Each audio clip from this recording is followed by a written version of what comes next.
Hello, everyone. So, welcome to part three of Acing Your First Talk. We're talking about acing your first talk. The first time you're speaking in front of a bunch of people, or the first time you're speaking to a particular crowd and you're just nervous and think you're not going to do well.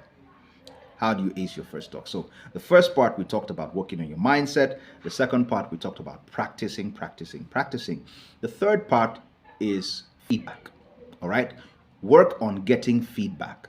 In other words, don't just work on your talk, but try to get feedback. Try to assess how well you're doing. Now, there are three parts of this feedback. First part is that you can give yourself personal feedback. How do you do that? If you watch the second video, you're going to hear how I talked about making a video of yourself and all the different things you can do. So you can go back to the first video and listen to that, but you can actually give yourself feedback if you can record yourself on the video and watch and listen and so on and so forth. So that's the first thing. You can get feedback from yourself. Second, you could get feedback from friends, from colleagues, from a mentor. You could stand in front of people and practice your talk and listen to what they have to say. They can say, oh, you could do this better, you could do this better. And a lot of times we don't know the things we say until people actually point it out to us.